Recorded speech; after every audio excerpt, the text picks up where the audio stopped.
자, 우리 아마 지난 시간에 창세기 우리 12장 했던 것으로 알고 있습니다.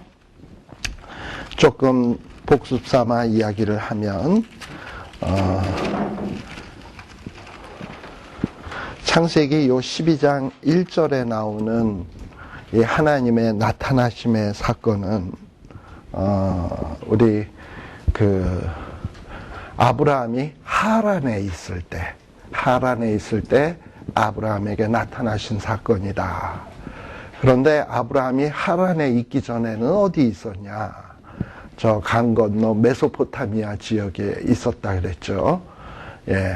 그런데 그 강 건너 메소포타미아 지역에 있을 때에 우리 사도행전 7장에 보면 영광의 하나님이 아브라함에게 나타나셔가지고 떠나라는 명령을 주시게 됩니다. 근데 그 사도행전 7장에 나오는 그 말씀은 이 창세기에는 나타나 있질 않아요. 그러나 우리들이 강 건너 저편에 있을 때 하나님이 메소포타미아에 있을 때 하란에 있기 전에 나타나셨구나 라는 것을 알 수 있습니다.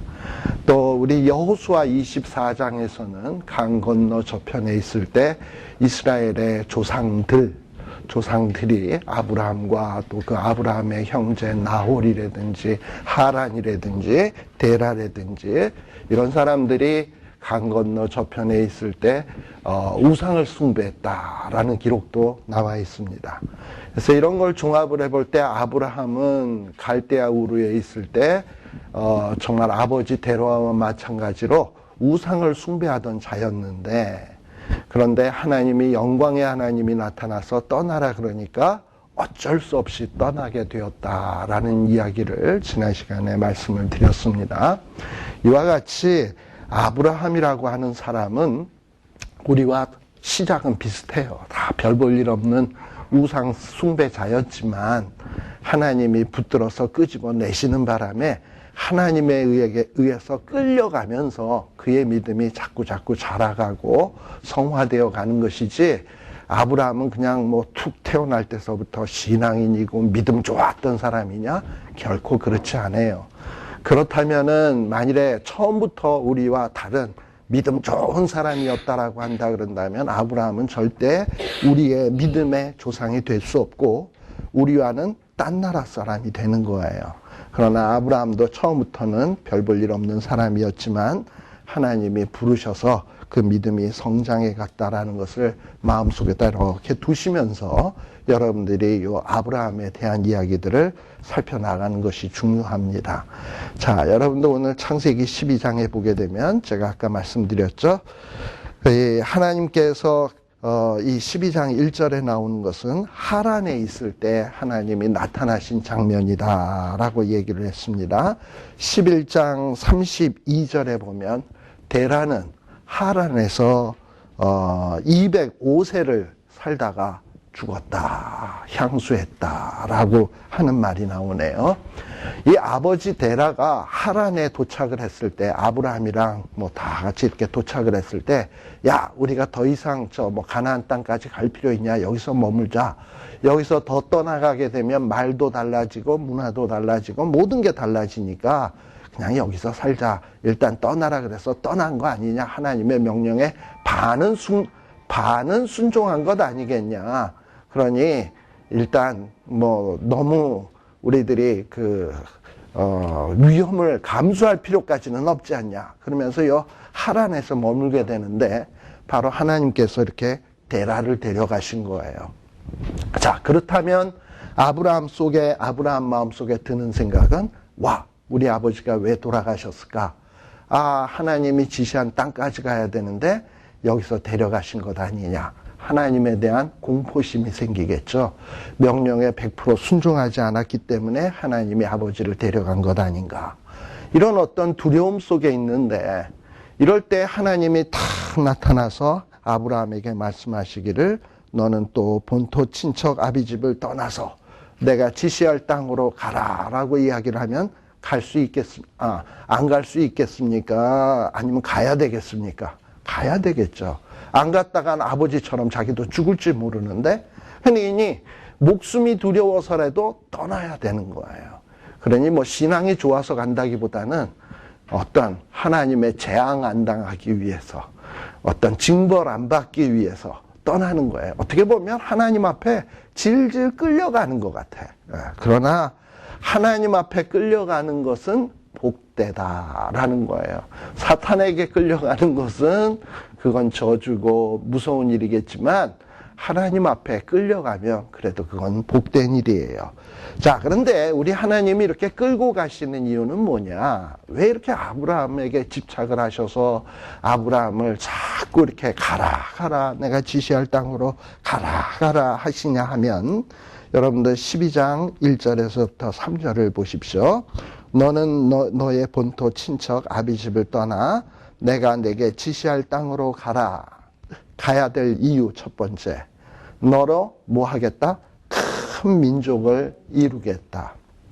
또 두 번째, 너에게 복을 주겠다.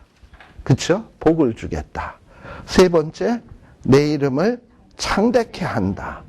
그리고 너는 뭐가 된다? 복의 근원이 되겠다.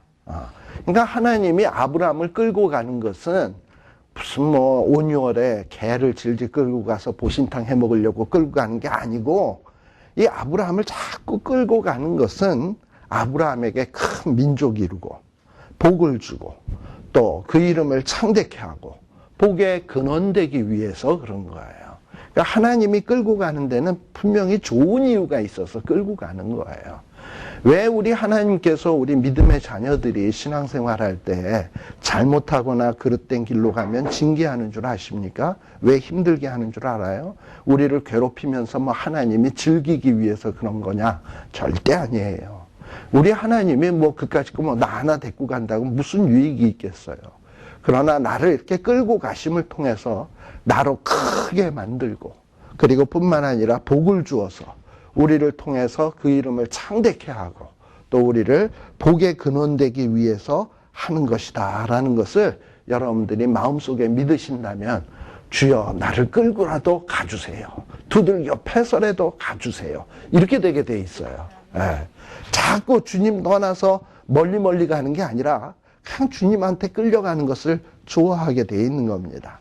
자, 그래서 지금 이 아브라함은 어떻게 갑니까? 2절에 보게 되면 이제 1, 2, 3절까지 하고 4절에 보게 되면 아브라함이 어떻게 가요? 여호와의 말씀을 쫓아간다라는 거예요. 말씀을 쫓아가요. 우리가 하나님을 따라간다라고 하는 것은 하나님이 기뻐하시는 그 길을 하나님을 따라간다라는 것은 하나님이 눈에 안 보이잖아요. 그리고 하나님이 이렇게 오감으로 느낄 수 있는 분이 아니잖아요. 그러니까 우리가 하나님을 쫓아간다라고 하는 것이 상당히 어려울 수가 있어요. 뭐 음성을 들을 수가 있나? 하나님을 볼 수가 있나? 물론 개 중에 어떤 분은 하나님을 보신 분도 계신데 뭐 그럴 수도 있지요. 또 예수님이 보신 분도 계신데 그럴 수 있죠. 그러나 그거는 스페셜한 방법이에요. 늘 보여주십니까? 그건 아니잖아. 어쩌다 내가 정말 지쳐있을 때, 힘들 때 하나님이 힘내라고 꿈속에서 누구야 하면서 위로해 주신 적은 있겠지만, 내가 길 가는데 예수님이 딱 나타나서 야 일로 가 맨날 이러는 분이 있어요? 그러는 분은 없어요. 그러면 조금 그거는 한 2단이나 한 3단쯤 거기 그 위치에 있는 분이야. 자, 그래서 우리 하나님이 보편적으로 보여주시는 하나님의 지시하는 길은 뭐를 통해서 나타나냐? 성경 말씀. 자, 그래서 우리가 뭐까진 잘 아냐면 하나님이 지시하는 길은 말씀을 통해서 나타나는 건 잘 알아요. 근데 문제는 어디냐? 말씀을 잘 몰라. 말씀을 통해서 나타난다는 건 아는데 말씀의 내용을 몰라. 그러면 뭐 말짱 그거 헛것 아닙니까? 그래서 우리가 성경 말씀을 공부하는 이유도 그런 거예요. 그래서 말씀을 잘 알아야 하나님이 이것을 원하시는구나, 저것을 원하시는구나 하는 것을 우리가 알 수 있습니다. 그래서 아브라함도 어떻게 가느냐? 하나님의 말씀을 쫓아서 간다. 그리고 롯도 그와 함께 간다라는 거예요. 참 우리가 아브라함보다 복된 게 있어요. 뭐냐? 이 당시에는 하나님의 말씀을 하신다 그러면 어떻게 했겠습니까? 하나님이 직접 나타나서 말씀을 했을 거예요. 지금처럼 성경이 있는 게 아니잖아. 그런데 하나님이 아브라함에게 얼마나 자주 나타나셨겠습니까? 이따금씩 나타나는 거예요. 자, 아브라함이 원할 때마다 나타납니까? 하나님이 원할 때마다 나타납니까? 하나님 마음이죠. 그러니까 아브라함이 원할 때 안 나타날 수도 있다는 얘기죠. 일부러 하나님이 안 나타나고. 그리고 딱 봐서 하나님이 필요하다 싶을 때 나타나는 거야. 그러다 보니까 아브라함 입장에서는 어떨 때 답답할 수가 있어요. 나는 하나님을 만나서 지금 이 순간에 하나님과 좀 대화라는 걸 좀 하고 싶은데, 그런데 하나님이 안 나타나 주시니까 답답한 거예요. 여러분들 욥기에 보게 되면 욥은 어떤 일이 있었냐면 아주 극심한 고난을 당하잖아. 극심한 고통을 당하고 괴로움을 당하고 있어요. 친구들은 뭐라 그러냐면 와서 네가 지금 고통당하는 것은 너의 죄 때문이야. 그랬더니 욥은 이야기하기를 아니야, 내 죄 때문 아니야. 나는 그렇게까지 죄 지은 적 없어. 그리고 만일에 내가 죄 때문에 고난을 당하는 것이라면 나보다 더 많은 죄를 지은 사람은 더 고통을 당해야 되는데 쟤들은 왜 저렇게 잘 사냐? 나만 고통당하고. 그러니 이게 죄 때문에 고통당한다는 게 맞는 거냐? 이러니까 친구들이 할 말이 없어요. 그 다음에 또 친구들은 뭐라 그러냐면 자꾸 너는 그러면 죄 없다 그런다면 혹시 네 자녀들에게 죄가 있는 것 같으다. 이러면서 또 그렇게 공격을 해요. 근데 여러분들이 욥기 1장에서부터 3장까지 요 말씀을 잘 보다 보면 욥은 자기의 자녀들이 무슨 생일 파티를 한다든지 잔치를 하면 잔치가 끝난 다음에는 꼭 하나님 앞에 혹시 죄 지은 게 있을까 봐 하나님 앞에 이런 속죄제, 제사를 드리고 자녀들의 죄의 문제를 항상 이렇게 점검하고 넘어가는 아주 경건한 사람이었습니다. 그러니 자녀들의 죄 때문에 고난당하는 것도 아니에요. 근데 자꾸 친구들은 너가 죄 때문이다, 너 자녀 죄 때문이다 라고 얘기를 하는데, 그런데 욥은 가만 보니까 이 고난은 분명히 하나님이 주신 고난임에는 틀림이 없는데 자기는 죄 때문에 고난당하는 것은 아니고, 그럼 도대체 뭐 때문에 고난을 내가 당해야 되는 것인가? 이게 궁금했어요. 그래서 하나님을 만나고 싶었어요. 그래서 하나님을 만나서 하나님, 도대체 내가 고난을 당하는 게 죄 때문은 아닌 것 같은데 왜 이렇게 나를 괴롭히시는 겁니까? 하고 하나님과 대질해서 하나님과 이야기하고 싶다 그랬습니다. 그러나 앞으로 가도 하나님은 아니 계시고 뒤로 가도 하나님은 아니 계시고, 이래가지고 이 욥이 답답해가지고 탄식하는 장면이 욥기에 줄줄이 나옵니다. 이렇게 우리가 살다 보면 우리의 어떤 고통이나 고난의 문제가 왜 왔는지 이걸 알지 못해가지고 막 답답할 때가 있어요. 그래서 하나님 앞에 물어보고 싶은데 딱 물어보면 하나님이 그거는 이래서 그렇고 이래서 그렇고 이래서 그래. 그러니 너가 조금만 참으면 한 5일만 참으면 아마 요건 요렇게 되고 요렇게 되고 요렇게 돼서 요렇게 해결될 거야. 쫙 요렇게 하나님이 쫙쫙 대답해 주시면 얼마나 신앙생활이 좋겠습니까? 근데 하나님 그렇게 대답을 해 주시냐 하면 아니하시거든. 아브라함도 마찬가지인 거예요. 하나님이 말씀을 하시는데 아브라함이 원하는 타이밍에 원하는 말씀을 또박또박 해주는 게 아니야. 한번 말씀 툭 던져놓고 가라. 그럼 가야 돼. 어디까지 가야 되는지 모르지만 별말 없을 때까지 그냥 계속 가는 거야. 이게 신앙이에요. 어떨 때는. 자, 그래서 아브라함이 참 답답하게 갑니다. 그러나 우리는 어떠냐? 그래도 우리는 성경책이라는 게 있어서 답답하면 뒤져보면 돼. 찾아보면 돼. 모르면 자기보다도 성경 말씀을 더 잘하는 분들에게 이럴 때는 성경에는 뭐라고 쓰여 있나요? 하고 물어볼 수가 있어요. 그런데 이 아브라함 때는 성경책도 없었거든. 그러나 이 말씀을 쫓아간다라는 게 이게 얼마나 힘든 것인가. 그러니 우리는 말씀을 쫓아간다라는 게 아브라함보다도 훨씬 쉬운 거예요. 좋은 형편에 있다라는 거예요. 자, 근데 이렇게 아브라함이 말씀을 쫓아가니까 누구도 따라가냐? 그 옆에 롯도 따라가요. 우리들이 알다시피 아브라함은 뭐가 된다? 2절에 보게 되면 끝부분에 보면 복의 근원이 된다. 근데 이 복의 근원인 이 아브라함을 누가 쫓아갑니까? 롯도 따라간다. 그러면 롯도 어떻게 됩니까? 복의 근원 따라가면 복 받게 돼 있죠. 그러나 복의 근원에서 이탈해서 딴 데로 가면 삼천포로 세면 복 안 받게 돼 있죠. 그래서 롯도 아브라함을 따라다닐 때는 복 받았어요. 부자가 됐어. 양떼도 있고 자기 목자도 있고. 그러나 이 아브라함과 헤어지고 난 다음에는 소돔과 고모라에서 쫄딱 망했어요. 그러니까 복의 근원하고 같이 있는 게 이게 복이라. 우리 복의 근원 강림하사, 그 복의 근원이 누구예요? 예수 그리스도. 바로 아브라함의 후손인 예수 그리스도예요. 마태복음 1장에 보면 아브라함과 다윗의 자손 예수 그리스도의 세계라. 즉 아브라함은 1차적으로 누구의 씨다? 아브라함의 씨. 그 다음에는 다윗의 씨. 그러니까 아브라함의 후손이거든요. 이 아브라함의 후손이 복의 근원 중의 근원이야. 그러니 예수님과 함께 있는 자는 복되지만 그 길에서 떠나는 자에게는 힘든 일이 있어요. 자, 그런데 이 복의 근원이 가는 길을 보십시오. 여기 보면 하란을, 4절에 보면 하란을 떠날 때에 아브라함의 나이가 몇 세였다? 75세였다 라고 되어 있습니다. 자, 그런데 여기 4절에 보게 되면 거기에 보면 5절에 아브라함이 그 아내 사레와 조카 롯과 하란에서 모은 모든 소유, 그리고 또 뭐가 있어요? 얻은 사람. 자, 하나님이 갈대아 우르에서 떠나라 그랬죠? 그래서 떠나서 어디에 1차적으로 도착했다고요? 하란에 도착했어요.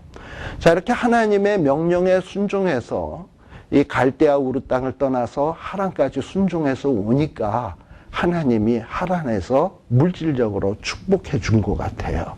떠나왔으면 모든 것은 뭐 교통비로 다 없어졌을 것 같은데 하란에 도착해서 보니까 아브라함은 뭐가 생겼냐? 거기에서 소유도 더 모으게 되고 거기에서 또 뭐 또 얻었냐? 사람도 얻었다라는 얘기예요. 특별히 여기에서 얻은 사람 가운데 어떤 중요한 인물이 하나 있습니다. 나중에 요 창세기 한 24장, 25장에 보면 아브라함이 그 자기의 아들 이삭을 결혼시키기 위해서 자기의 종 하나를 저 하란 땅에 보내게 되죠. 하란 땅에 보내는 일이 있어요. 아마도 많은 성경학자들은 그 종을 엘리에셀이라고 얘기를 합니다. 그래서 우물가에서 리브가를 만나서 이삭의 어떤 신부감이 있는 것을 알고 데리고 와서 이삭과 결혼을 시키게 되는 어떤 충성스러운 일꾼 하나가 있습니다. 엘리에셀이에요. 근데 이 엘리에셀이 바로 어디 사람이냐? 하란 사람이야. 그러니까 이 하란 사람이기 때문에 하란을 잘 알기 때문에 하란으로 보내서 리브가를 데려오는 일을 그 미션을 주게 된 거예요. 또 우리가 창세기에 보면 요 엘리에셀에 대해서 뭐 또 나오느냐 하면 아브라함이 자식이 없을 때 하나님 앞에 아브라함이 뭐라 그러냐? 하나님, 내가 지금 자식이 없는데 나의 상속자는 이 엘리에셀이 나의 상속자가 될 것입니다. 그랬을 때 하나님은 아니다. 엘리에셀이 아니라 네 몸에서 날 자가 상속자여야 된다라는 말씀을 하세요. 자, 이런 걸 볼 때 이 엘리에셀이라고 하는 사람이 얼마나 신실하고 믿음직스러운 사람이었으면 아브라함이 내 상속자로 삼겠다라고 했겠습니까? 또 그뿐만 아니라 자기의 그 아들을 그야말로 독자 이삭 아들을 결혼시키는 그 중차대한 일을 그 엘리에셀에게 맡긴다라는 것은 엘리에셀이 얼마만큼 정말 책임감이 강하고 총명하고 사람의 일 처리를 또박또박 잘하니까 그런 일을 맡기겠어요. 그렇잖아요? 그런 걸 보면 참 이 하란에서 얻은 사람 가운데 엘리에셀이 있었다라는 것은 하나님께서 얼마나 하나님이 아브라함을 얼마나 축복하셨는가. 이렇게 우리가 하나님 앞에 순종을 잘하게 되면 하나님은 여러분 곁에 좋은 사람을 만나게 하십니다. 축복 가운데 하나가 뭐냐면 우리 인생에 있어서 축복 가운데 하나가 물론 돈 많이 버는 것도 축복이고 뭐 이런 여러 가지가 있습니다만 좋은 사람과 만남을 갖게 된다라는 것. 그리고 좋은 교회, 좋은 목사님, 또 좋은 남편, 좋은 아내, 또 좋은 선생. 어떤 이런 만남의 축복이 참 중요하거든요. 근데 이렇게 하나님 앞에 순종하는 자에게는 이 만남의 이 일들을 형통하게 해줘. 그래서 가는 곳마다 좋은 사람 만나게 하시고, 좋은 신앙의 동지 만나게 하시고, 기도의 동지 만나게 하시고, 그러면서 그에게 이렇게 복을 주어가는 거예요. 바로 이렇게 하란에서 아브라함이 많은 축복을 얻었다. 이렇게 순종하니까 하나님이 축복을 주시는구나 라는 것을 알 수 있습니다. 자, 그리고 그 다음에 여기 이제 아브라함이 어떻게 됩니까? 75세의 나이. 어떻게 보면 지금식으로 보면 황혼역의 나이인데, 그런데 이제 이 하나님의 말씀을 쫓아서 갑니다. 그리고 5절에 보게 되면 가나안 땅에 가려고 떠나서 마침내 가나안 땅에 딱 들어갔어요. 그리고 아브라함이 그 땅을 통과하여 제일 먼저 도착한 곳이 어디냐면 세겜이라는 곳에 도착을 합니다. 세겜. 어떻게 보면 가나안 땅의 중심부에 있는 도시 가운데 하나예요. 여러분들 나중에 이제 열왕기 같은 데 공부를 하게 되면 이스라엘이 솔로몬 왕 이후에 북이스라엘과 남유다로 분열되는 거 아시죠? 그랬을 때 이 북이스라엘의 중심지 지역이 세겜입니다. 또 이 세겜이라는 곳은 사사시대 때 엘리 제사장이라든지 사사들이 어떤 통치하는 중심지입니다. 그러니까 이스라엘 나라에 있어서 물론 예루살렘도 중요한 도시 가운데 하나지만은 예루살렘이 성전이 세워지고 수도로 정해지기 전까지는 어떻게 보면 이스라엘의 중심지 가운데 하나가 세겜이다. 근데 이 세겜에 아브라함이 제일 먼저 도착해서 한 일이 뭐냐? 제일 먼저 한 일이 뭐냐? 하면은 뭘 했습니까? 6절에 보면 거기에 보면 모래 상수리 나무에 이르니 그때에 가나안 사람이 그 땅에 거한지라라고 되어 있습니다. 자, 그런데 7절에 하나님께서 이 아브라함에게 나타나서 이 땅 주신다. 그랬더니 이 세겜 땅에서 아브라함이 뭘 했냐? 하나님 앞에 제단을 쌓았다. 즉 가나안 땅에 들어와서 아브라함이 제일 먼저 한 일이라고 하는 것은 뭐냐? 하나님 앞에 예배 드린 일이에요. 그러니까 아브라함이 이스라엘 백성의 조상으로서 가나안 땅에 들어와야 되는 이유는 뭐냐? 그저 잘 먹고 잘 살고 땅을 많이 차지하고 살기 위해서 가나안 땅에 들어온 거냐? 아니에요. 어떻게 보면 예배하러 왔어요. 자, 예배한다 그러니까 오늘 무슨 생각이 들어요? 예배한다 그러면 교회에서 예배 보는 것 같은 것만 생각이 나잖아. 그러나 성경에서는 예배라고 하는 것을 이렇게 어떤 의식적인 이렇게 어떤 뭐 예배 순서를 정해놓고 드리는 어떤 이런 의식적인 예배만 예배라고 하질 않아요. 우리 로마서 12장 2절에 보면 내가 하나님의 모든 자비하심으로 너희를 권하노니 너희의 몸을 하나님이 기뻐하시는 거룩한 산 제사로 드리라. 이는 너희의 드릴 영적 예배니라 라고 했죠. 이 얘기가 무슨 얘기입니까? 내가 하나님의 자비하심으로 너희를 권하는데 너희의 뭐를? 몸을. 그러면 몸에다가 개솔린을 쫙 붓고 주여 받으소서 성냥 팍 부어 저렇게 해서 이렇게 하는 게 이게 내 몸을 드리는 겁니까? 아니에요. 그건 내 몸을 하나님이 기뻐하시는 산 제사로 드리라는 얘기는 내 삶의 전부를 생활 그리고 나의 하는 일 그리고 내가 만나는 만남 이 모든 일들을 통해서 하나님 앞에 예배가 되도록 하라라는 얘기예요.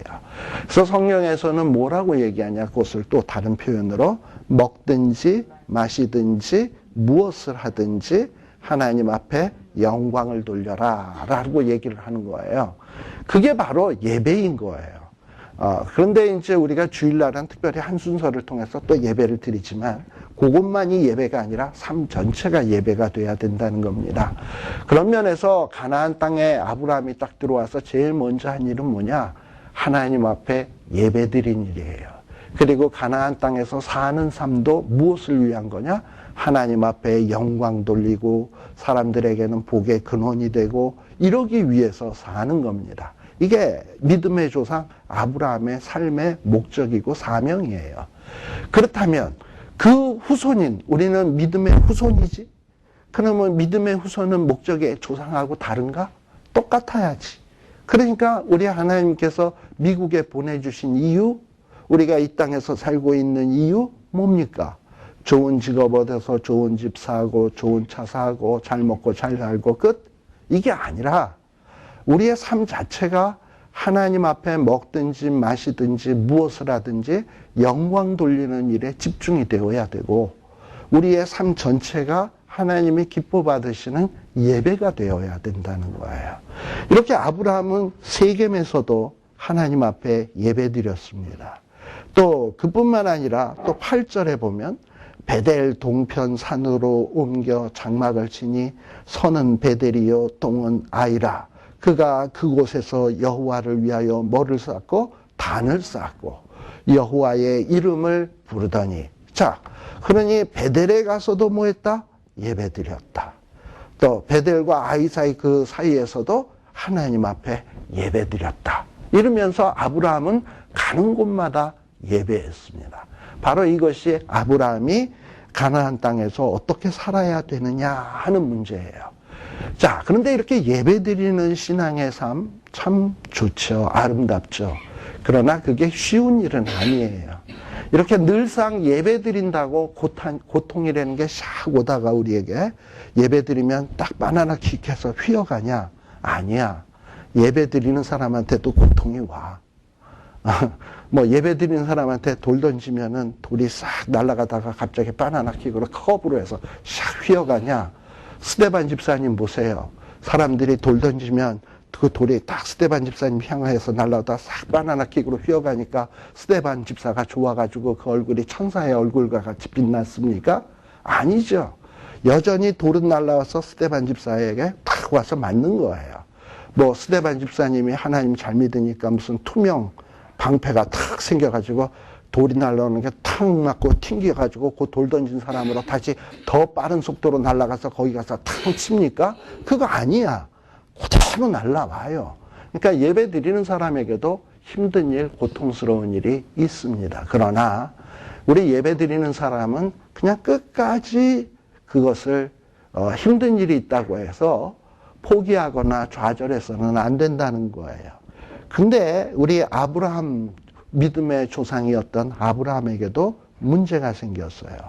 분명히 베델과 아이에서 하나님 앞에 단을 쌓고 여호와의 이름을 부르더니만 어떻게? 9절 점점 어디로? 남방으로 갔다라고 되어 있습니다. 왜 자꾸 남방으로 갔을까요? 이 남방은 하나님이 지시한 땅이 아닙니다. 하나님이 지시한 땅은 지금 베델, 세겜, 아이 요 지역이 하나님이 지시한 땅이에요. 그걸 중심으로 살도록 되어 있는 거예요.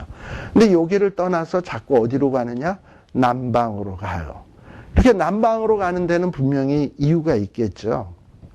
아마도 몇 가지 이유가 있는 것 같은데 여러분들이 6절에 보게 되면 분명히 아브라함이 가나안 땅에 도착을 했는데 그때에 누가 거기에 있었어요? 가나안 사람이 그 땅에 거하였더라 라고 되어 있습니다.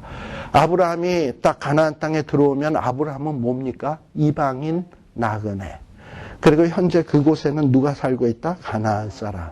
그러면 가나안 사람들이 아브라함으로 딱 들어오면 어서 오세요. 여기 이 동네에서 사세요. 이렇게 했을까요? 아니면 눈을 빼쭉히 뜨고서 저 인간 여기 왜 왔지?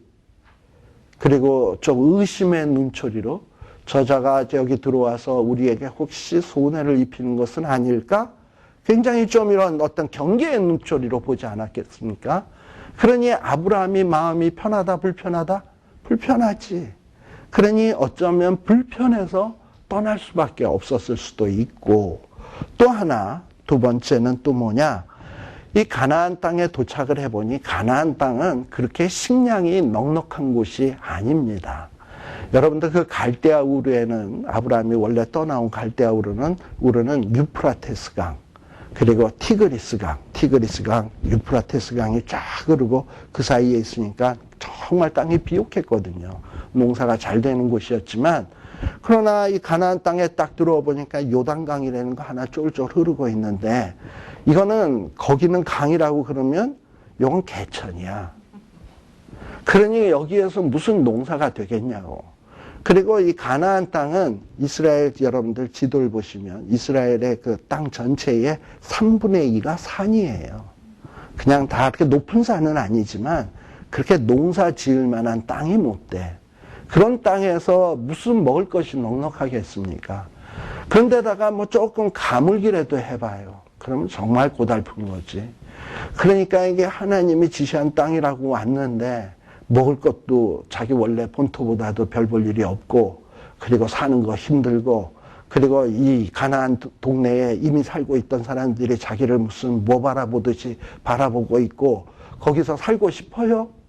에이, 이거 좀 더 먹을 것 많이 나는 대로 좋은 데로 가자. 어차피 떠나온 인생, 나그네 인생, 여기에다 내가 미련둘 거 뭐 있냐? 하고선 점점 어디로? 남방으로. 여기서 이 남방이라고 하면 어디냐? 애굽을 향하여 가는 길입니다. 왜냐? 이 애굽에는 여러분들 또 뭐가 있죠? 나일강이라고 하는 강이 있어가지고요. 나일강에 여러분들 삼각주 평야 아시죠? 거기에는 항상 비옥하고 곡식이 넘쳐나는 곳입니다. 그러니까 아브라함도 뭐 들어서 소문을 들으니까 그쪽이 괜찮거든. 그러니까 자꾸 어디로 가느냐? 남쪽에 미련을 두고 남쪽으로 이렇게 이동해 가는 겁니다. 자, 처음에 이 아브라함이 가나안 땅 올 때까지는 가나안 땅 오게 되는 가장 중요한 이유가 뭐냐? 하나님이 가라고 해서. 왜 가나안 땅으로 오냐? 하나님이 지시해서. 왜 이 가나안으로 오느냐? 하나님의 말씀을 쫓아서 왔어요. 근데 와서 딱 도착해서 보니까 별 볼 일이 없어. 하나님 지시대로 했더니, 말씀대로 했더니 별 뭐 대단한 게 없는 것 같아. 그러니까 자꾸 이제부터는 하나님의 말씀을 제쳐두고 뭐를 쫓아서 가냐? 식량 따라서. 어디에 식량이 많이 나냐? 어디가 살기 편하냐? 요게 이제 이유가 돼서 아브라함의 이 발걸음이 바뀌어지게 되는 겁니다. 자, 이러면서 아브라함이 남방을 향해서 그 발걸음이 점점 지나가기 시작을 하는 거예요. 이런 어떤 아브라함의 삶의 모습을 보면서 우리가 한번 깊이 한번 생각을 해봐야 돼요. 아, 이렇게 세상을 사는 것이 이 아브라함을 보니까 참 그런 것 같다. 정말 우리가 말씀을 쫓아 살 것이냐. 근데 말씀을 쫓아 살다 보면 뭐 그렇다고 뭐 대단히 뭐 쨍하고 갑자기 해가 뜬다든지 행복이 주어지는 것이 아니거든요. 여전히 힘들단 말이야. 그러다 보니까 아예 뭐 말씀을 쫓아 살아봐도 별 볼 일이 없네. 이러면서 자꾸 어떤 세상 사람 사는 식으로 떡, 물질, 어떤 눈에 보이는 행복 이런 걸 쫓아가기가 쉬워. 그러나 성경에서는 분명히 이야기하기를 우리 신명기 8장 3절의 말씀은 우리 예수님께서 광야에서 40일 금식 기도하실 때 사탄이 나타나서 돌로 떡 해 먹어라 라고 얘기하니까는 그게 바로 돌떡이죠. 돌떡 해 먹어라. 그랬더니 그 예수님이 뭐라 그러죠? 사람이 떡으로만 살 것이 아니라 하나님의 말씀으로 살 것이다. 이러면서 마태복음 4장 4절에 이야기하잖아요. 그 말을 우리가 곰곰이 한번 생각을 해봐야 돼. 떡으로 사느냐, 말씀으로 사느냐. 근데 성경에서는 뭘로 살아라? 말씀으로 살아라. 뭐 말씀으로 살면 뭐 먹여주나 뭐 먹여줘요. 먹여주는데 굶지 않게 아주 풍성하게 부패로 먹여주는 건 아니지만 굶지 않게 먹여줘. 자, 그래서 이 사람이 뭘로 살아야 된다? 떡으로 사는 게 아니라 하나님의 말씀으로 살아야 된다. 자, 이렇게 아브라함에게 어떤 이런 기근, 식량의 문제에 기근이 왔어요. 그러니까 이 식량의 기근이 오게 되면 아브라함은 이 문제를 극복하기 위해서 자신의 생각, 자신의 어떤 그 지혜를 가지고 그 위기를 극복하려고 해요. 근데 그 위기 극복하는 방법이 뭐냐? 남방으로 가자. 당분간 지시한 땅은 좀 보류하고 떠나서 이제 내 생각대로 좀 한번 해봐야 되겠다. 이게 아브라함의 생각인 거예요. 그래서 남방으로 이동하죠. 그러나 이제 뒤에 사건에 보게 되면 아브라함은 뭘 만나게 되냐? 애굽에 가서 부인 뺏길 뻔하는 위험을 만나게 돼요. 그래서 위기를 한번 탁 만나요. 그래서 이게 남방으로 가는 게 이게 복된 게 아니구나. 그때서야 깨닫게 돼. 그래서 졌던 자기의 그 계획, 자기의 지혜가 얼마나 잘못됐는가 하는 것을 깨닫게 되고, 그 다음에 이게 하나님이 말씀한 대로 사는 게 잘 사는 거구나. 그러고서 그때서 비로소 뭘 생각을 하느냐? 사람이 떡으로 사는 게 아니라 하나님의 말씀으로 사는 거구나 하는 것을 그때 비로소 깨닫게 되는 거예요. 그러니까 사람이 다 그래. 말씀으로 살아야 된다는 건 다 아는데 그걸 언제 아냐? 말씀으로 안 살다가 이리저리 얻어 터지고 난 다음에 다음에 회개하고 돌아와서 그 다음에 말씀으로 살 때 말씀대로 살아야 이게 복된 거구나. 그때 알아요. 그런데 그전에는 사람이 잘 몰라. 그러니 이게 다 터지고 얻어 터지고 시간 보내보고 허비해보고 만신창이 돼가지고 비로소 알게 되는데, 그때는 뭐냐? 이미 시간이 너무 많이 지났어. 그러고서는 뒤돌이켜 보면서 뭐라고 얘기합니까? 나는 참 바보처럼 살았군요. 그때 이제 이렇게 되는 거죠. 이게 인생이에요. 자, 그런데 이 아브라함이 여러분들 요 11절에서부터 20절까지가 바로 그 얘기입니다. 10절에 보면 뭐라고 되어 있습니까? 그 땅에 기근이 있으므로 아브라함이 애굽에 우거하려 하러 그곳에 내려가게 됐다. 애굽에 내려가게 되었다 그랬죠.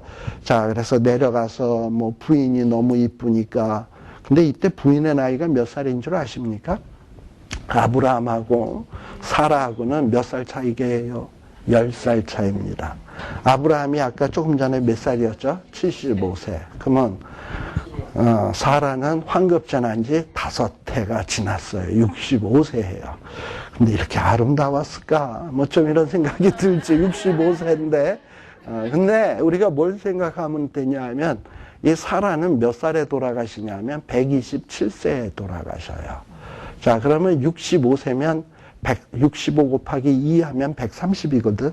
127세는 130이 못 되는, 한 3년 못 되는 나이니까 165세는 그의 인생의 딱 가운데, 중년. 이런 걸 보고 중년이라 그러죠. 이 중년의 원숭미가 딱 있을 때야. 그러니까 어떻게 그냥 우리식으로 나이를 따져보면 할머니겠지만, 그러나 어떤 사라의 전체 수명을 놓고 봤을 때는 한참 중년을 간 넘은 그 시점입니다. 그러니 인생도 알고, 그리고 뭔가 어떻게 보면 여자로서 아주 원숭미가 풍기던 그런 때.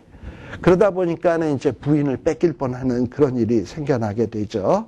자, 그런데 이런 어떤 위기 상황에 하나님이 탁 간섭하셔서 구출해 주는 내용이 11절에서 20절의 내용이에요. 그래서 이 애굽에서 구출받아서 다시금 아브라함이 어디로 돌아옵니까? 가나안 땅으로 돌아오게 되는 거예요. 자, 근데 이런 얘기를 우리가 성경에서 이런 왜 기록하고 있을까 하는 거를 좀 생각을 해볼 필요가 있습니다. 특별히 이런 아브라함이 애굽에 내려가서 부인 뺏길 뻔하는 이 이야기는 창세기의 이와 비슷한 얘기가 3번 나옵니다. 지금 여기 창세기 12장에 11절에서부터 한번 나오고요. 그 다음에 여러분들 창세기 20장 한번 보세요. 창세기 20장에서도 거기에 보면은 무슨 얘기가 나오냐. 거기에 보면 20장에 보면 또 어디로 가? 20장에 아브라함이 거기서 남방으로 이사하여. 아무튼 남방에 가면 좋을 게 없어. 남방으로 가서 또 거기 가면서 2절에 보면 사라를 또 누이라고 하면서 또 비슷한 사건이 한번 또 나와요. 자, 근데 이런 얘기가 또 어디에 또 나오냐? 창세기 26장에도 또 나와요. 창세기 26장에서는 요거는 아브라함은 아니야. 요거는 또 누구냐? 이삭이에요. 이삭이에요. 자, 근데 이삭인 경우에 여기에서도 이 남방에 내려가는 이유가 나오는데, 거기에서 그만 이삭도 부인을 뺏길 뻔한 일이 생겨나게 됩니다.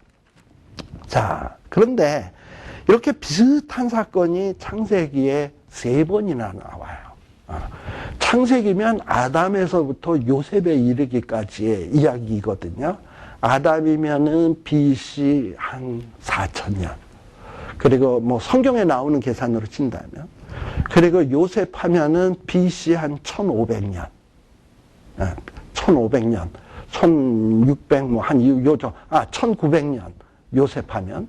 그렇다 그런다면 4,000년에서 2,000년간의 역사가 어떻게 보면 창세기에 있다는 얘기인데, 2,000년 역사 가운데서 똑같은 비슷한 얘기를 몇 번을 반복한다? 3번을 반복한다. 3번이 이렇게 기록이 되어 있다. 비슷한 패턴의 이야기가. 이 얘기는 뭔가 이 사건이 중요하다는 거죠. 이와 같은 것이. 자, 근데 창세기를 제일 처음에 보는 사람이 누굽니까? 독자. 모세가 창세기를 딱 기록을 했어. 그러면 이 창세기 기록한 성경을 제일 먼저 보는 사람은 누구예요? 책으로서 보는 사람. 아브라함 아니잖아. 아브라함은 이미 돌아가셨잖아. 모세가 쓴 거니까. 그럼 누구냐 하면 광야에 있는 이제 가나안 땅에 들어갈랑 말랑 하고 있는 이스라엘 백성들이 있는 거예요. 자, 그러면 광야에서 이 가나안 땅 들어가려고 하는 사람들은 뭡니까? 출애굽을 해가지고 광야 40년의 생활을 마치고 애굽 땅에 들어갈랑 말랑, 가나안 땅에 들어갈랑 말랑 하고 있는 상황인데, 이들에게 있어서 중요한 것은 뭐냐? 이 가나안 땅에 들어가서 우리가 어떻게 살아야 될 것인가? 이게 굉장히 중요한 문제잖아요. 그러니까 모세는 그런 걸 가르치려고 하는 거예요. 자, 그런데 모세가 이 3가지 비슷한 사건을 반복하는 이유는 뭐냐면, 지금 이 광야에서 가나안 땅에 들어가는 사람에게 있어서 가장 숙제거리가 뭐냐 하면, 아직 지금 여호수아를 통해서 가나안 점령하기 전입니다. 모세가 성경 딱 기록하고 딱 준 따끈따끈한 성경이 아직도 아무도 읽지 아니한 따끈따끈한 성경이 있어요. 거기에 보니까 이 애굽에 내려갔다가 가나안 땅 올라간 조상들의 이야기가 3번이 나오는 거야. 그런 얘기를 딱 보면서 무슨 생각이 드냐? 하나님이 지시한 땅으로 아브라함에게도 가라 그랬고 이삭에게도 가라 그랬는데 이들이 거기 갔다가 애굽에 내려갔다가 지시한 땅에 안 머물다가 애굽에 내려갔는데 애굽에서 곤경을 처했는데 하나님이 구원해 주시고 그리고 다시금 가나안 땅으로 무사히 돌려보내 주었다라는 얘기를 3번을 썼어. 자, 그 얘기는 무슨 얘기냐? 이스라엘 백성들이 그동안에 가나안 땅에 살다가 요셉, 야곱 때 요셉이 먼저 총리 대신으로 가고 야곱의 모든 식구가 이민 갔죠. 그래서 애굽에서 몇 년을 살아? 400년. 이거는 하나님이 지시한 땅이에요? 지시한 땅이 아니야? 아니야. 근데 거기서 살면 돼? 안 돼? 계속 죽치고 사는 게 아니에요. 이스라엘은 가나안에서 복의 근원이 되게 돼 있지 애굽 땅에서 복의 근원이 돼야 될 사람이 아니에요. 그러니까 하나님이 400년 동안 지내는 동안 이스라엘 백성들에게 곤경을 주셨어. 나와야 되니까. 그게 뭐냐 하면 애굽 사람들이 자식을 낳으면 죽여라 뭐 이런 거였고. 그래서 이스라엘 백성들이 애굽 땅에서 곤경을 당할 때 하나님은 내버려 두셨습니까? 마치 아브라함에게 나타나서 사라를 지켜주었던 것처럼 이삭 때도 지켜주었던 것처럼 하나님이 초자연적인 방법으로 이스라엘 백성들에게 간섭을 하셔서 애굽 땅에서 10가지 재앙, 홍해가 갈라지고 이런 방법으로 간섭을 하셔서 이스라엘 백성들을 끄집어 내어주셨어요. 그래서 지금 가나안 땅으로 다시 올라오는 과정 중에 지금 광야에 머물고 있는 거예요. 자, 그럼 끄집어 내주셨으면 하나님이 끄집어 내준 데는 뭐 광야에서 살라고 끄집어 내줬나? 아니죠. 가나안 땅까지 들어가야 되는 거죠. 근데 지금 이 광야에 있는 이스라엘 백성들의 가장 큰 숙제는 뭐냐 하면 우리가 저 가나안 땅에 과연 들어갈 수 있을까 하는 거예요. 왜냐? 이전에 이미 정탐꾼들을 파송을 했을 때 가나안 땅에 있는 사람들은 자기네들보다 키가 훨씬 크고 그리고 장대하고 우리는 그 앞에서 메뚜기 같고 저들을 어떻게 이기나. 그리고 또 가나안 땅에는 크고 강한 성읍들이 많이 있는데 저걸 어떻게 점령하나. 이게 숙제거리였잖아요. 그러나 하나님이 창세기를 통해서 특별히 이 3가지 비슷한 사건을 반복함을 통해서 뭘 보여주려고 하는 거냐. 봐라, 너희의 조상들도 애굽에 내려갔다 내가 끄집어내주지 않았냐. 그리고 가나안 땅에 무사히 돌아오게 하지 않느냐. 아브라함 때 2번이다. 그리고 이삭 때 1번이다. 내가 3번이나 걸쳐서 그렇게 했다. 그렇다면 너희들도 이 애굽에서 끄집어내서 가나안 땅에 들어가는 건 당연히 이루어질 것 아니겠냐. 확신을 주는 거예요. 그러니까 단순히 아브라함과 이삭이 이랬었댄다 하는 과거의 정보, 아브라함에 있었던 사건의 이야기를 설명하려고 하는 게 아니라 그 이야기를 통해서 이제 너희도 너희 조상을 이렇게 보호하고 지켰듯이 너희도 하나님이 내버려 두지 아니하고 지키고 보호할 것이고 하나님의 목표를 너희를 통해서도 이룰 것이다 라는 얘기를 하고 있는 거예요. 그렇다면 이 얘기는 결국 또 무슨 얘기도 되느냐? 오늘날 우리들도 뭡니까? 아브라함의 후손이잖아. 믿음의 후손. 그렇다면 우리 하나님께서는 아브라함을 애굽의 그 위기에서 보호해 주시고 하나님이 지시한 땅으로 무사히 인도하셨듯이 우리가 어떤 위기 속에 있다 할지라도 우리 하나님은 그냥 방치해 두지 않아. 초자연적으로라도 간섭해서 끄집어내 주실 거야. 그리고 우리를 어디로 이끌고 가냐? 지시할 땅으로 끌고 가셔. 그리고 거기에 있도록 하셔. 왜? 아까 우리 창세기 12장 1, 2, 3절을 잘 기억하십시오. 복 주고 이름 창대케 하고 그래서 나 혼자 잘 먹고 잘 살라라고? 복의 근원되라고. 그래서 하나님은 우리를 끄집어내고 보호해야 되고 지시한 땅으로 보내셔야 되고 자꾸 그렇게 모시는 거야. 그러면 우리 하나님이 나를 왜 이렇게 자꾸 모시나 하는 거를 좀 생각해야 되잖아요. 생각하면서 하나님이 왜 나를 이렇게 모시는 걸까? 과연 나를 그냥 종으로 부려먹기 위해서인가? 아니에요. 하나님은 나를 복 주시기를 원해. 내가 창대하기를 원해. 내 이름이 창대해지기를 원해. 그리고 또 내가 나만 복 받는 게 아니라 나를 통해서 이웃에게 복의 근원되기를 원해. 바로 이 일을 위해서 자꾸 나를 모시는 거예요. 그러면 어떻게 하는 게 이게 복된 거냐? 거기에 순종하는 거예요. 근데 거기에 순종을 하려다 보면 지금 조금 전에 얘기했듯이 위기가 생겨. 그것이 기근일 수도 있고 가나안의 낯선 사람일 수도 있어. 그러면 우리는 그게 불편해가지고 자꾸 내 인간적인 지혜로 편한 쪽을 가려고 그래. 그러나 그렇게 가면 잘 되냐? 분명히 위기가 기다리고 있어요. 그래서 의도 터져 봐야 그때 비로소 뭘 깨닫느냐? 하나님의 말씀대로 살아야지 떡이 잘 살게 하는 게 아니구나. 내 인간적인 지혜가 나를 복되게 하는 것이 아니구나 하는 것을 시행착오를 겪어봐야 그때 비로소 안다니까. 이게 바로 성경에서 우리에게 꾸준히 얘기하고 있는 내용이에요. 근데 이게 마치 동화 이야기처럼 아브라함의 이야기에 간략하게 나오지만 이 안에 내포되어 있는 뜻이 그러하다라는 것을 여러분들이 잘 기억을 해둘 필요가 있습니다. 자, 그래서 여러분들 요 10절에 이제 한번 보십시다. 10절에 보면 애굽에 갔다 그랬어요. 남방에서 자꾸 이제 더 남쪽으로 가서 어디로 가요? 애굽에 가요. 왜 가냐? 애굽에는 무슨 강이 있다? 나일강이 있다. 거기는 어지간한 어떤 흉년, 비가 좀 안 와도 끄떡을 안 해. 워낙에 물이 많아가지고. 그러니 어떻게 보면 이 아브라함이 애굽에 간 것은 참 지혜로운 선택이었다. 왜? 물 많은 곳, 양식 많은 곳으로 갔으니까 지혜로운 선택이지. 근데 그건 누구 생각? 우리 생각, 내 생각. 우리 생각에는 좋아 보인다고 그것이 꼭 좋은 게 아니에요.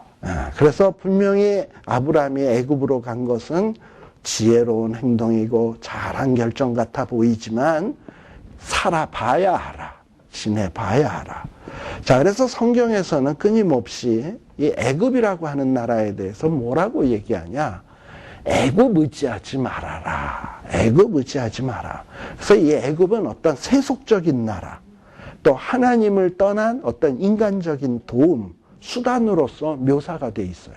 그래서 애굽의 왕들이 애굽을 의지한 때가 참 많아. 왜냐하면 애굽에는 이렇게 달리는 말 있잖아요. 말들이 참 많아. 그래서 애굽 왕에게 구걸을 해가지고 말을 얻어오고 이랬던 적이 참 많아요.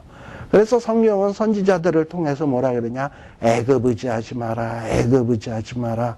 이렇게 왕들에게 경고를 해줘요. 이사야 31장 1절 같은 경우에요.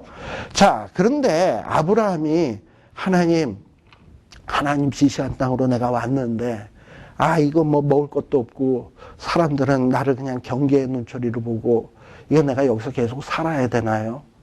그리고 가만히 듣기로는 애굽에는 양식이 많다는데 나 글로 좀 가야 되겠습니다. 하나님의 생각은 어떠신지요? 하고 아브라함이 내려갔습니까? 살다가 힘드니까 그냥 갔습니까? 그냥 갔죠. 여기 그런 얘기는 안 나오잖아. 그냥 갔어. 그러니까 하나님 앞에 묻지도 아니하고 그냥 자기 생각으로 애굽에 내려가는 것이 살 길이다 해가지고 내려가게 되는 겁니다. 이렇게 하나님에 대해서 의지하지 않다 보면 이제 점점 어떤 마음이 생기냐? 하나님이 함께 한다라는 의식이 희미해지니까 이 어떤 조그만한 위험의 일이 앞에만 있으면 두려워져. 근데 하나님이 나와 함께 하시면 이게 간이 배 밖에 나와가지고 두렵지가 않아. 여러분들 다윗이 골리앗 앞에 나갈 때 그 모습을 아십니까? 막대기 하나와 물맷돌 하나 딱 들고 쟤는 갑옷에 이따만한 창에 칼에 투구에 갑옷에 그리고 등치도 그냥 뭐 몇 배는 더 큰 사람이 떡 버티고 있는데 그 앞에 나갈 때 어찌 두렵지 아니하겠습니까? 그러나 다윗에겐 전혀 두려움의 기색이 없어. 그 비결이 어디 있냐? 골리앗 앞에 나가면서 너는 칼과 창으로 내 앞에 오거니와 나는 만군의 여호와의 이름으로 너에게 나간다. 그러니까 하나님이 자기와 함께 한다는 게 딱 이게 믿어지니까 골리앗의 등치도 그 커다란 칼도 창도 그 어떤 것도 두렵지가 않았던 거예요.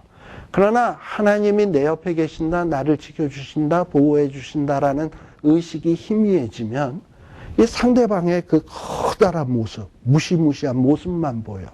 그러면 두려워지게 돼 있는 거예요.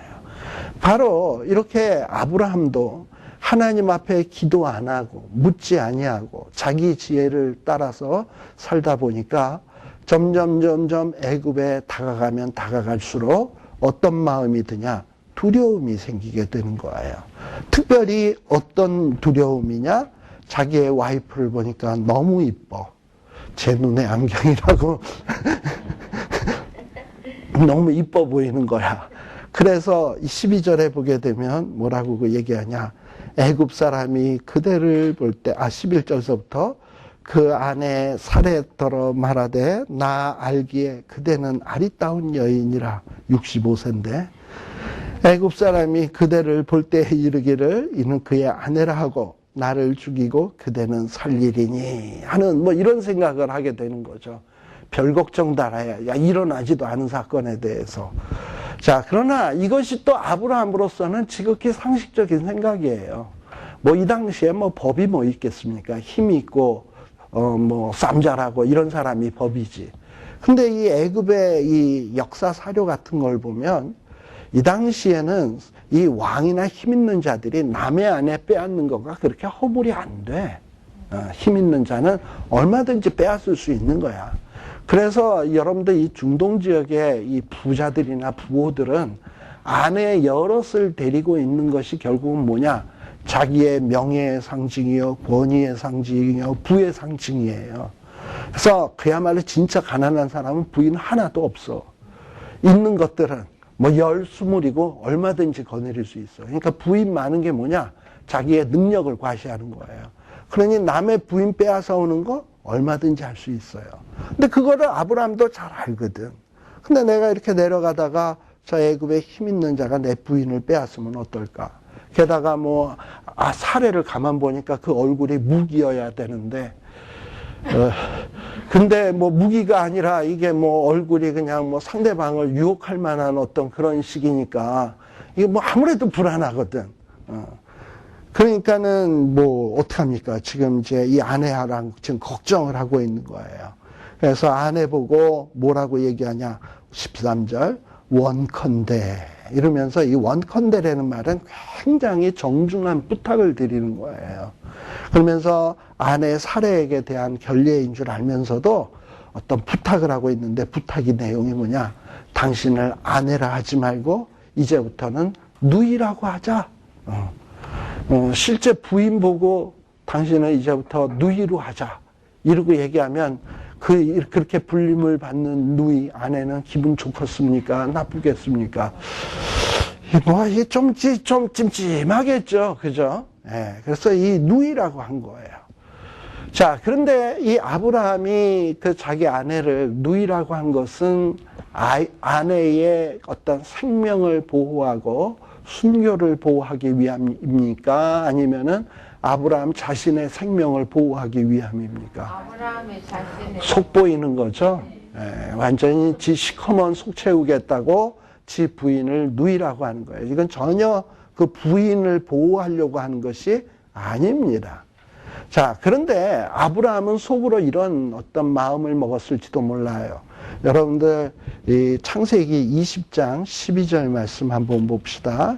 20장 12절의 말씀에 보면 또 그는 실로 나의 뭐로? 이복 누이로. 사실 실제로요. 이 사라는 아브라함하고 어떤 관계냐? 이복 남매지간이야. 그래서 이복 누이야. 실질적으로는요. 그런데 부인이 된 거예요. 어떻게 보면 근친 결혼이죠. 예. 그러니까 어떻게 보면 누이 맞아. 누인 맞는데, 그러니까 제가 무슨 얘기냐면 아브라함이 뭐 내가 뭐 거짓말했나? 없는 걸 뭐 아니라 그랬나? 근데 누이인데 뭐 누이를 보고 누이라 그러는데 뭐 아내라는 사실은 뭐 굳이 얘기할 필요 없어서 뭐 물어보지도 않는데 내가 굳이 아내라고 할 필요는 뭐 있어? 그래서 아내는 감추고 뭐만 얘기해? 누이만 얘기해. 그러면 뭔가 자기한테 유리할 게 많은 것 같거든. 우리가 보통 군대 같은 데 갔을 때요. 여자들은 군대 얘기하는 거 참 싫어하는데. 근데 이 군대 같은 데 가보면은 이제 쫄병으로 딱 들어가면 좀 많이 기합도 받고 힘든 일을 많이 당하잖아요. 그런데 이제 그 고참병이 야, 너 누나 있어? 있는데요. 이뻐? 이쁜데요. 사진 있어? 하면서 이제 얘 이쁘잖아? 그러면 걔는 고생 끝. 행복 시작. 그렇게 되는 거예요. 그리고 그 고참이 다 지켜줘. 다 보호해줘. 그잖아요. 그러니까는 뭡니까? 지금 사례가 아브라함 볼 때는 이뻐. 근데 이제 애굽 사람들한테 뭐라고 소개합니까? My sister. 그러면은 애굽 땅에 들어갔을 때 자기는 뭐가 되는 겁니까? 불행 끝, 행복 시작. 아시겠죠? 그렇게 되는 거예요. 그러니까 지금 아브라함이 부인을 이 누이라고 하는 것은 부인을 배려한다기보다는 자기의 그 얄팍한 속셈의 계산이 쫙 있는 거야. 그러니까 참 머리가 좋아. 그러니까 지금 위기를 벗어나는 능력도 그렇고 아주 머리가 그냥 순간순간 잘 돌아가는데 이런 모든 것들이 결국은 뭐냐? 도끼로 지발등 찢고 있는 거예요. 아시겠습니까? 인간의 지혜라는 게 그래. 그러나 하나님이 말씀하시는 것, 지시하시는 것은 어떨 때는 때로는 대단히 무모해 보이고 말도 안 되는 것 같고 비이성적이고 나를 망하게 하는 것 같지만 그 지시하는 곳으로 가면 복을 받고 이름이 창대해지고 그리고 나를 통해서 복의 근원이 되어서 다른 사람들이 복을 받는 것, 이것이 하나님의 계획인 겁니다. 그러니까 이거를 우리가 일평생을 살면서 늘 마음속에 간직하시면 돼. 그리고 그런 원칙대로 사시면 하나님이 그렇게 인도하시나 안 하시나 한번 여러분들의 삶을 통해서 증명해 보시라고요. 잠시 쉬었다 가겠습니다.